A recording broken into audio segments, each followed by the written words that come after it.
The night was quiet, too quiet for a city as large as New Haven. Neon lights flickered along the empty streets, and the sound of distant traffic was swallowed by a heavy fog rolling down from the hills. Jason Ward had never liked walking home this late. His shift at the repair shop had ended hours ago, but a broken bus schedule forced him to take the long way through the abandoned district. With his hands shoved deep into his jacket pockets, he tried to ignore the way shadows seemed to lean closer with every step. Shortcut, he muttered under his breath. Just a shortcut, nothing more. But the fog was growing thicker, and the street lamps above barely lit the cracked pavement. Soon he could barely see more than 10 steps ahead. That was when he heard it, a sound, not the hum of a car engine or the clatter of a trash can, but something stranger. Deep, rhythmic, almost like a chant. Voices carried through the mist, low and melodic, rising and falling like waves. Jason froze. Some kind of party? He thought.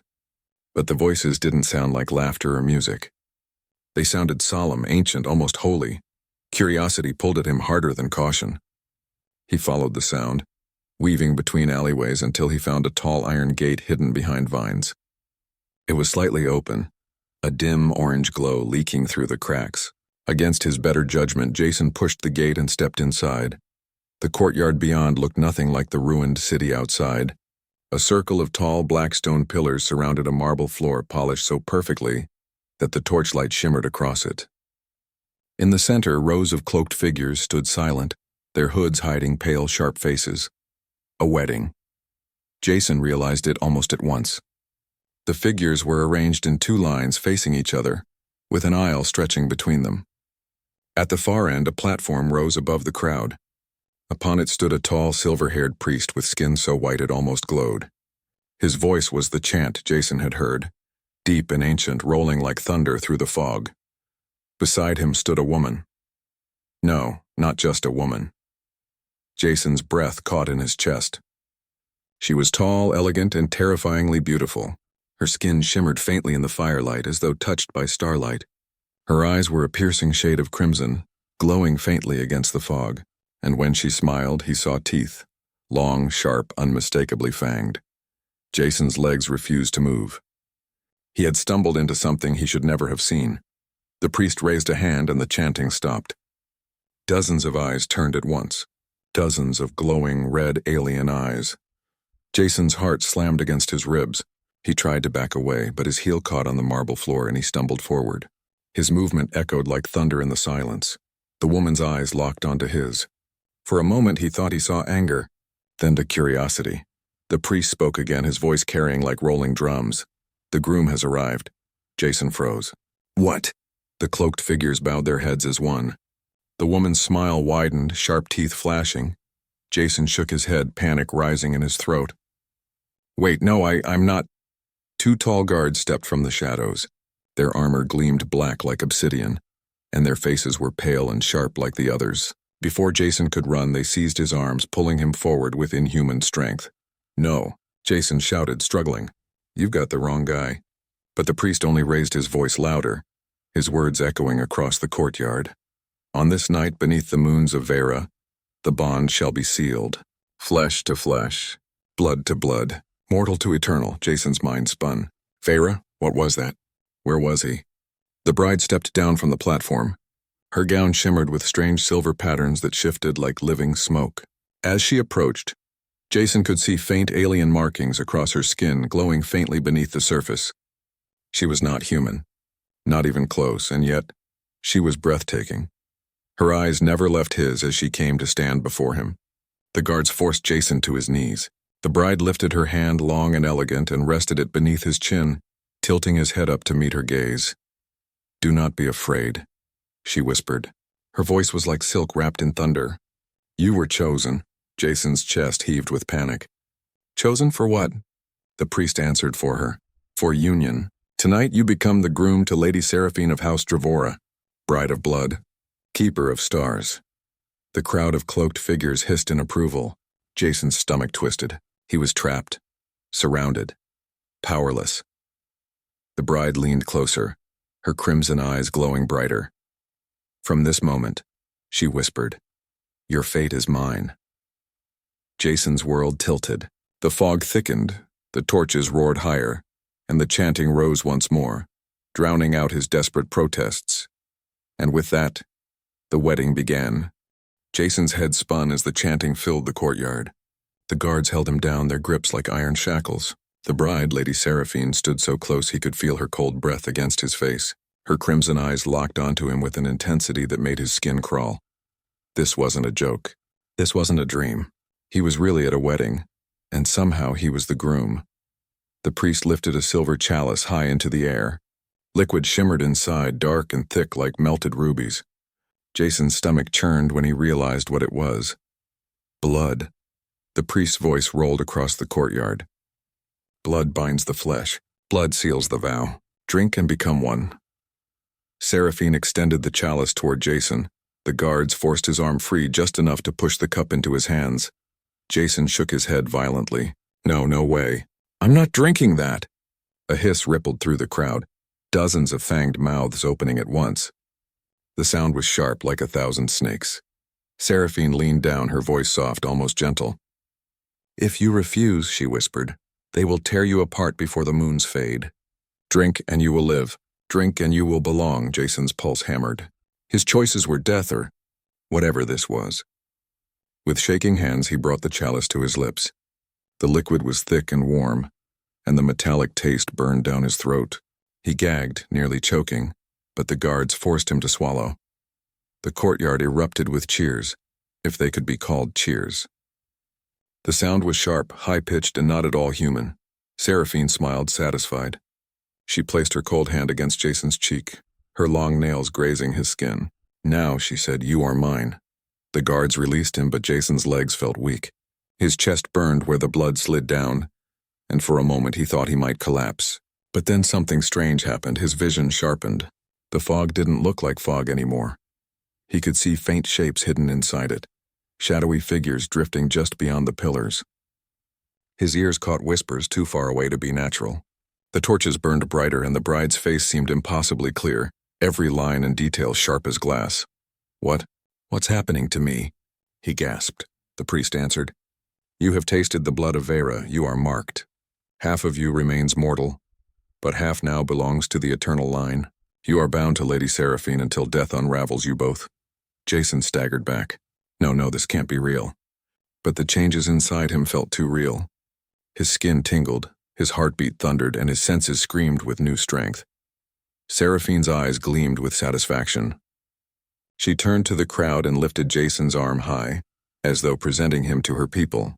Behold, she declared, the groom of House Dravora.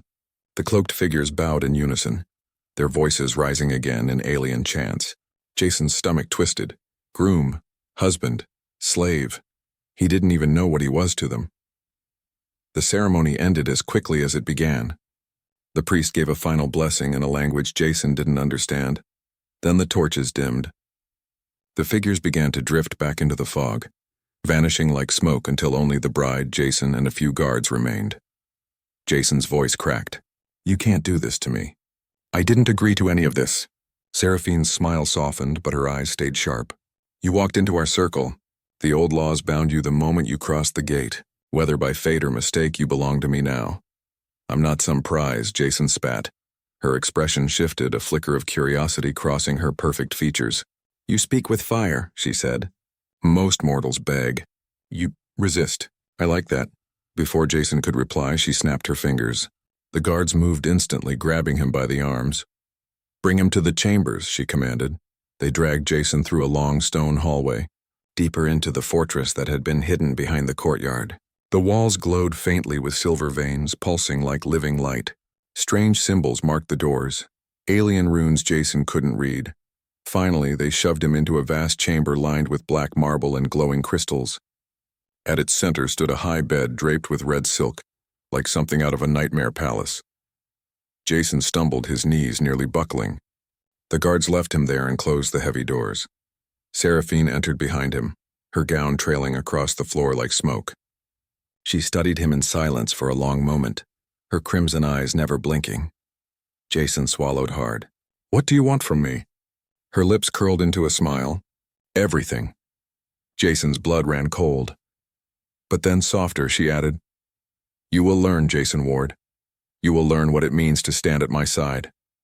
For you are not only my groom, you are now the bridge between two worlds." Jason froze. 2 worlds? What did she mean? But before he could ask, Seraphine turned away, pulling the curtains closed around them. Outside, the fog swirled and the night deepened, as though the world itself was holding its breath. Jason's life as a human was over. And his new life, whatever it was, and had just begun. Jason did not sleep. He sat on the edge of the enormous bed, staring at the crimson curtains that sealed him inside the chamber. The walls glowed faintly from veins of silver light, and the silence pressed on him like a weight. He had tried the door once, but it was locked, sealed with something stronger than metal. Every part of him wanted to run. His heart screamed escape. But every time he thought about the guards, about those glowing eyes in the fog, fear stopped him cold. And worse, he could still feel the blood inside him. The chalice, the drink, it pulsed through his body like fire, burning and whispering at the same time. His senses were sharper, too sharp. He could hear footsteps outside the chamber, faint as dust falling. He could smell iron, stone, and something sweet drifting from the silk curtains. He clenched his fists. "No, this isn't real. I'm just imagining it." The curtain shifted. Jason flinched, his chest tightening. Lady Seraphine stood there, her gown flowing like smoke, her crimson eyes glowing in the dim light. She had removed her crown, and her hair spilled freely across her shoulders, silver strands that shimmered as though alive. "You are restless," she said softly, as if she could read his thoughts. Jason stood up quickly, his hands shaking. "Of course I'm restless. I didn't ask for this. You kidnapped me, forced me to drink blood, and now I'm—" "What, your pet?" Her smile was faint, unreadable. "You are not a pet. You are bound." "There is a difference," Jason laughed bitterly. "Oh, that makes it so much better." For a long moment, Seraphine only studied him, her gaze deep and unblinking. Then she walked past him and sat gracefully at the edge of the bed. "You do not understand, but you will." Jason's voice cracked. "Then explain it. Why me? Out of all the people in this city, why did you grab me?" Seraphine tilted her head. "Because fate walked you through the gate." "That's not an answer." Her crimson eyes narrowed, a faint glow pulsing brighter in their depths. Jason felt a cold shiver crawl up his spine. He had pushed too far. But instead of anger, Seraphine's voice softened again. "There are old laws, Jason Ward. Laws written before your world even knew the stars. The gate you crossed was a seal between our kind and yours. Any mortal who enters during a bonding ceremony becomes chosen. And tonight, that mortal was you." Jason's mind spun. "So what, I'm stuck here because of some rule, some alien superstition?" Her lips curved. "Superstition? No power. The bond is more than ceremony. When you drank, part of me passed into you, and part of you into me." Jason's stomach twisted. "What does that even mean?" Instead of answering, Seraphine leaned closer, her face inches from his. He could feel the unnatural cold of her skin, smell the faint sweetness of her breath. "It means," she whispered, "that if you die, I die." Jason froze. For the first time, her words hit him like a stone. This wasn't just about him being trapped. Somehow their lives were tied together. He stepped back quickly. "You're lying," Seraphine only smiled. "You will see soon enough."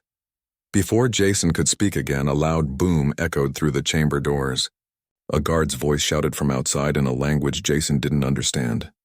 Seraphine rose instantly, her elegant form turning sharp, dangerous. She moved to the door, placed her hand on the silver veins, and whispered something under her breath. The door unsealed with a hiss. 2 armored guards rushed in, kneeling. Their faces were pale and tense. One of them spoke quickly, words spilling like sharp glass. Seraphine's expression darkened. Her crimson eyes glowed brighter, and her voice cut the air. Jason didn't understand the language, but the tone was clear. Anger. The guards bowed and fled. Seraphine turned back to Jason. "It seems fate moves faster than I expected." Jason swallowed. "What's going on?" Her gaze lingered on him for a long, unreadable moment. Then she said, "Enemies know of you already. They will come for you, not to save you, but to end you. You are a danger to their power because of what you now are." Jason's skin prickled. "I don't even know what I am." "You are mine," Seraphine said simply. She stepped toward him, her gown trailing like smoke. "And that means you must survive." For both of us, Jason's breath caught. The way she said it was not a request. It was a command. The chamber shook faintly as though something large struck the outer walls. Dust drifted from the ceiling. Jason stumbled, his chest tightening. Seraphine's expression hardened. "Stay close to me, Jason Ward.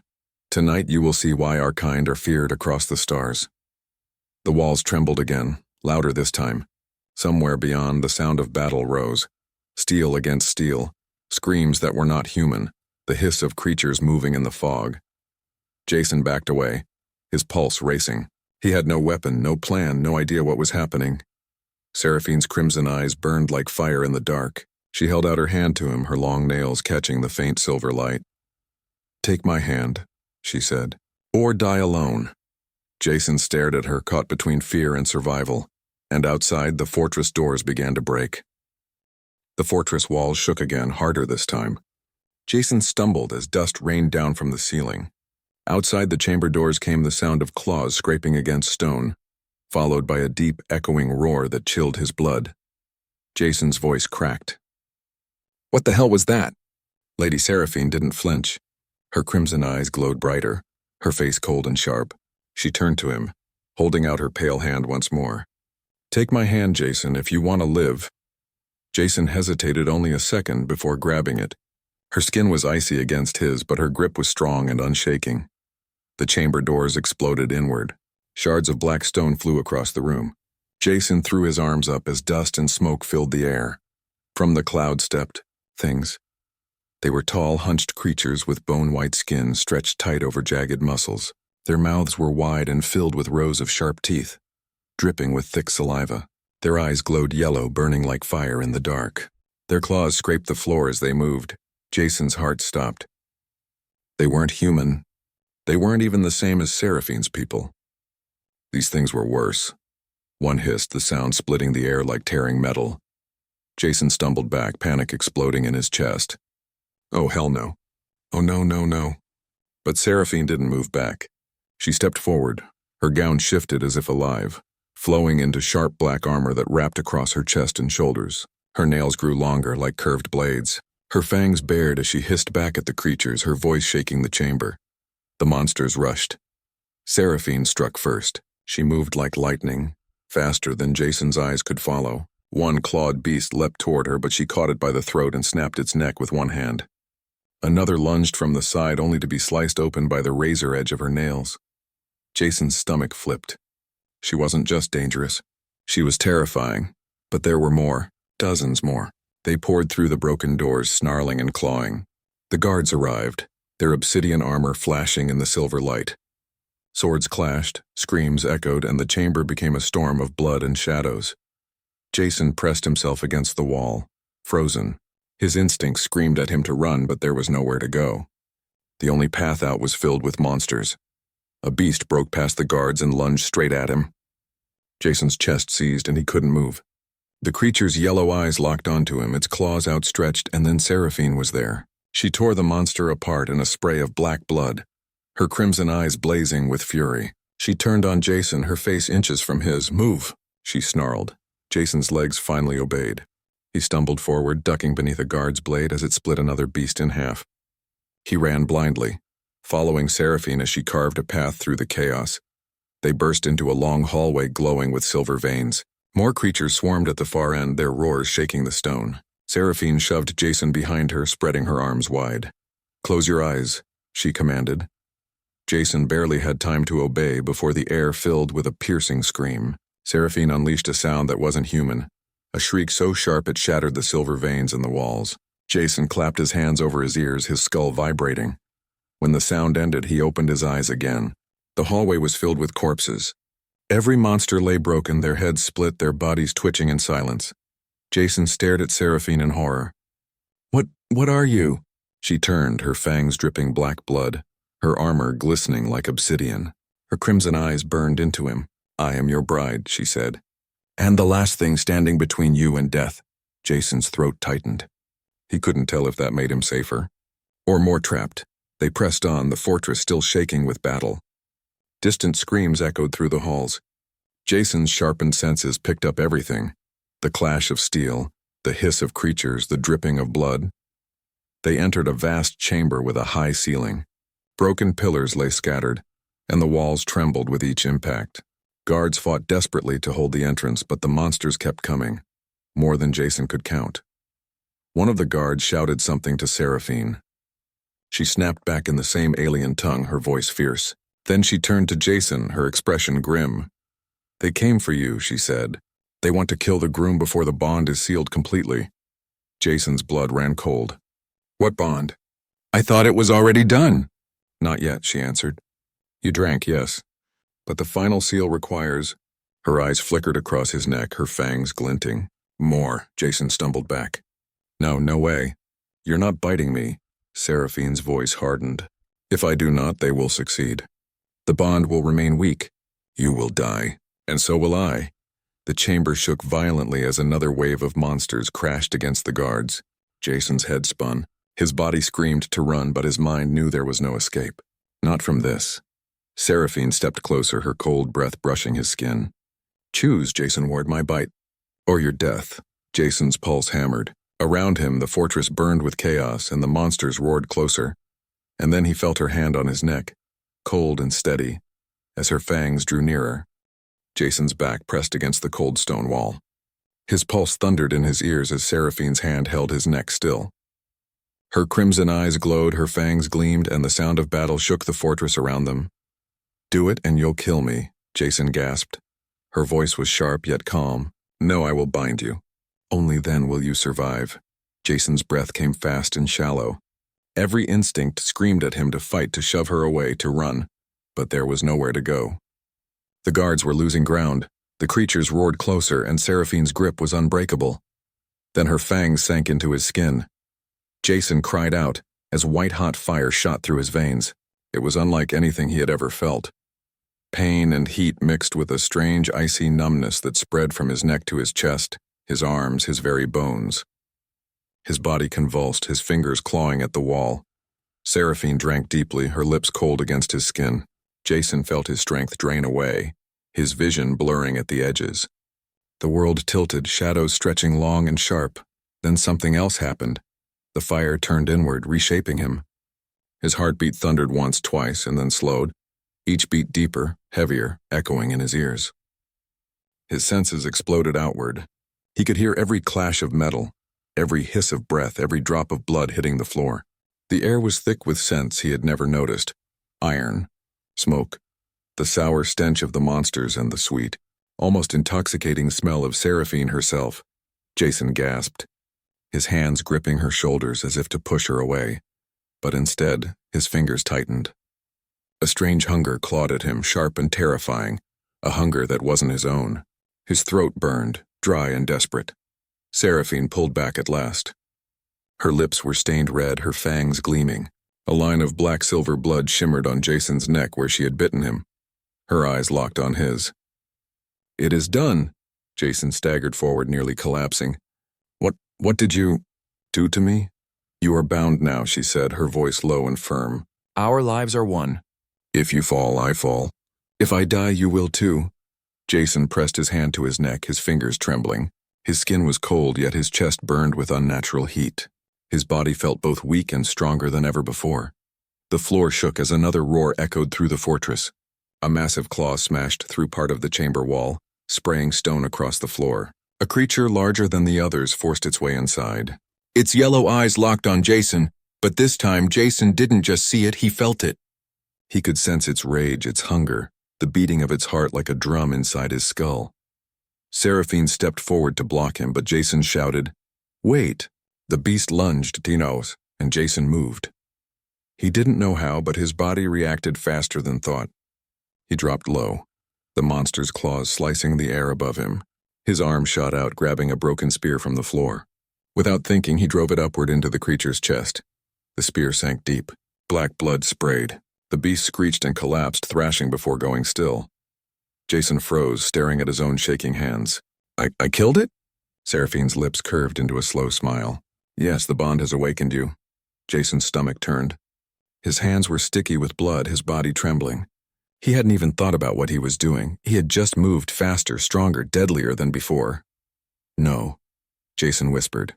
"No, this isn't me. I'm not I'm not one of you. You are not one of us, Seraphine corrected. You are both. Mortal and eternal, a bridge. That is why they want you dead. Her words sank deep, heavy, and frightening. Jason shook his head. I didn't ask for this. You didn't need to, she said softly. Fate chose for you. Another crash shook the fortress. The guards shouted, retreating as more monsters poured in. The battle wasn't over. Seraphine's armor shimmered back into place, her crimson eyes glowing brighter. She turned to Jason. Your choice is gone, Jason Ward. Now you fight, or you die. Jason's grip tightened on the broken spear. His chest heaved, his mind racing, but he knew she was right. He wasn't safe, not here, not anywhere, and the fire in his veins demanded action, demanded blood. The monsters roared again, and Jason stepped forward, his jaw clenched. For the first time, he didn't feel like prey. He felt like something else, something new. And the creatures were about to find out what. The fortress burned. Flames licked up the cracked stone walls, shadows twisting across the vaulted ceiling. Screams echoed through the great hall as armored guards were dragged down by creatures with snapping jaws and clawed hands. The air was thick with smoke, ash, and blood. Jason stood in the middle of it, his chest heaving, a broken spear clenched in his hands. The fire in his veins hadn't cooled since Seraphine's bite. It burned hotter, pulling at him, urging him forward. Every roar, every shriek of pain hammered against his skull until he couldn't think straight. Stay with me, Seraphine commanded, stepping into the circle of chaos. Her crimson armor glowed faintly, her twin blades flashing with lethal precision. She moved like liquid shadow, every strike clean, every movement elegant and cruel. Jason stumbled after her. His body felt alien, faster, stronger, hungrier. But his mind lagged, still human, still screaming, this isn't me, this isn't real. Then a creature lunged from the smoke. Jason saw it a heartbeat before it struck, not with his eyes, but with something deeper. A sense, a vibration that told him where it was, how it moved. He ducked, swung the spear, and the point ripped through the monster's throat. Black ichor sprayed across his face. The beast collapsed, thrashing, its death rattling through Jason's bones. Jason froze, horrified at what he'd just done, and yet part of him thrilled at it. The hunger inside him purred, satisfied, and his grip tightened on the spear. Seraphine's voice cut through the din. Good. Do not think, act. Let the bond guide you. I don't want this. Jason shouted back, but his body betrayed him again. Already moving, already striking as another monster leapt from the shadows. He buried the spear in its chest, twisted and sent it sprawling. The bond dragged him forward like a puppet on invisible strings. His heart hammered slower now, steadier. Each beat powerful, deliberate. His vision sharpened, the world splitting into layers of detail. Every spark of flame, every fleck of blood, every twitch of an enemy's claw before it struck. Jason fought. And for the first time in his life, he wasn't just surviving, he was winning. The hall shook as something enormous slammed through the broken wall. A beast 3 times the size of the others forced its way inside. Its hide was thick and ridged, its fanged maw dripping venom. 4 glowing eyes scanned the battlefield before locking on Jason. Jason's stomach dropped. Oh, hell no. The monster roared, charging. The ground cracked beneath its weight. Jason froze for a single fatal heartbeat, and then Seraphine was at his side, her hand gripping his arm. Together, she hissed. The creature lunged. Jason and Seraphine moved as one. She struck high, her blade slicing across its face, blinding one glowing eye. Jason ducked low, rolling beneath its claws. The fire in his veins screamed, and his body answered without hesitation. He drove the spear up into its exposed underbelly.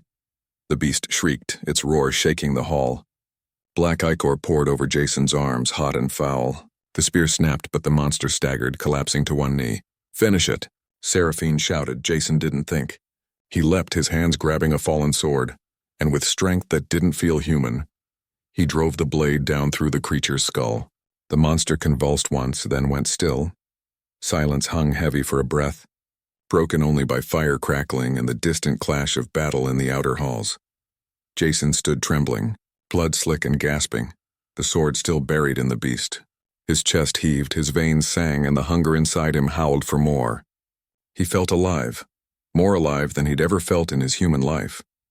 But the horror of it struck him too. His hand shook. His breath came ragged. I can't. I killed it.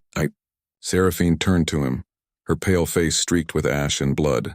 For the first time, her expression softened. "You saved us. Do not fear what you are becoming." Jason's voice cracked. "Becoming what? A monster?" Her crimson eyes locked onto his. "No, becoming mine." Before Jason could answer, a horn sounded deep within the fortress, a low booming note that rattled the walls. The surviving guards stiffened, their pale faces turning toward the sound with dread. Seraphine's jaw tightened. "They are breaching the inner sanctum," Jason swallowed hard. "And that's it bad?" Her gaze was sharp, burning, almost desperate. "If they reach the blood altar, this world will fall." Jason stared at her, his hands trembling around the sword. His mind screamed to run, to escape this nightmare. But his blood burned. The bond tethered him to her, and fate was pulling him deeper whether he wanted it or not. The choice was gone. Jason nodded once, his voice rough. "Then we stop them." Seraphine's lips curved in a faint, dangerous smile. "Good, husband." She stepped into the firelit shadows, blades drawn. Jason followed, the hunger gnawing at him, the fire pushing him forward. Whatever waited in the inner sanctum, he would face it, with her. And the bond whispered in his bones that the worst was yet to come. The fortress groaned as if alive. Stones cracked, walls bled red light, and the air pulsed with a low hum that shook Jason's bones. Seraphine led him deeper, her blades dripping with dark blood, her crimson eyes locked forward. They passed broken gates and fallen warriors. Every step drew them closer to the heart of the fortress, the inner sanctum. Jason's chest burned hotter with every step. He could feel something calling him, whispering through the walls, dragging him forward. His veins lit up with the same pulse that beat through the stone. "The blood altar," he whispered. Seraphine's jaw tightened. "It is awake." They entered a vast chamber. The roof soared high above, lost in shadow. At the center stood the altar, a towering black stone carved with twisting symbols that glowed faint red. Rivers of liquid light flowed through cracks in the floor, all feeding into the altar and waiting before it. Was the enemy? Dozens of shadow beasts circled the chamber, their forms warping like smoke and flesh mixed together. At their center stood a tall figure cloaked in bone-white armor, a crown of jagged horns curving over its skull-like face. Jason's breath caught. This was no mindless monster. This was a commander. The horned figure raised its head. Its voice rasped like knives scraping stone. "The blood altar does not belong to your kind. Step aside, bride of crimson, or be unmade." Seraphine's blades glimmered. "You will not touch what is mine." Jason flinched. Mine. The word sank into him like a chain. He hated it, yet he couldn't deny the fire that surged in his blood at her claim. The horned commander extended a claw toward Jason. "The bond has awakened him. The altar calls for his blood. Give him to us, and your life will be spared." Jason's knees buckled. The whispers in his skull grew louder, hungrier. The altar wanted him. No, it needed him. He staggered, clutching his head. "Seraphine. It's pulling me." Her hand gripped his arm hard. "Fight it." But the horned figure's voice pressed deeper. "He is not yours. He is the key." He was chosen, Jason gasped, visions flashing in his mind. He saw Earth, cities burning under crimson skies, alien ships blotting out the sun. The altar's power was not just for vampires. It was a weapon, a gate, a curse that could swallow entire worlds. He fell to his knees, trembling. "Seraphine, if they use me, Earth is gone." Seraphine crouched beside him, her face close, her voice low and fierce. "Then you must not let them. You are not a key. You are my husband. Together we will destroy them." Jason stared into her crimson eyes. Somewhere deep, the bond whispered agreement. A human part of him screamed to resist, but another part, darker, stronger, leaned into her words. The commander roared, and the beasts attacked. The chamber exploded into chaos. Shadows poured forward, claws flashing. Jason rose with a cry, his body moving faster than thought. He struck, stabbed, tore through the beasts with unnatural strength. Seraphine danced beside him, a storm of crimson steel. Together they carved a path to the altar. The horned commander intercepted, towering over Jason. Its claws swept like blades. Jason blocked with his sword, the force rattling his bones. "You belong to the altar," the creature hissed. Jason snarled, shoving back. "I belong to no one." The fire in his veins blazed hotter than ever. It surged into his arms, into the blade, until the sword glowed red with searing light. With a shout that was both human and something more, Jason drove the weapon into the commander's chest. The creature shrieked, body splitting with light. It burst apart in a shower of ash and shadow. Silence followed, broken only by the steady hum of the altar. Jason stood before it, trembling. The glow inside the stone pulsed faster, like a heart begging to beat. He knew if he touched it, it would claim him forever. Earth would burn. He raised the sword. His voice cracked. This ends now. The altar fought him, whispers clawing at his skull, promising power, eternity, dominion. His vision blurred, blood streaming from his nose. He screamed, forcing the blade down, and with one final surge, the altar cracked. The stone split open, light bursting out in a blinding wave. The chamber shook violently. Beasts screamed as they were torn apart by the explosion. The walls collapsed. Seraphine grabbed Jason, dragging him from the blast as the fortress fell in on itself. When the dust cleared, the altar was gone. Nothing remained but rubble, ash, and silence. Jason lay on the floor, gasping, his body weak. His hands shook, his veins still burning faintly with the altar's power. Seraphine knelt beside him, her pale face streaked with blood and soot. You chose well. You saved your world, Jason laughed weakly, bitterly. Saved it? I don't even know what I am anymore. She brushed a hand over his cheek. You are mine, and that is enough. He stared at her, torn between fear, anger, and something far more dangerous. Desire. Above them, the sky cracked open with dawn. Jason looked at the rising light and whispered to himself, My life will never be the same. Seraphine's crimson eyes glimmered in the new sun. No, husband. It has only just begun.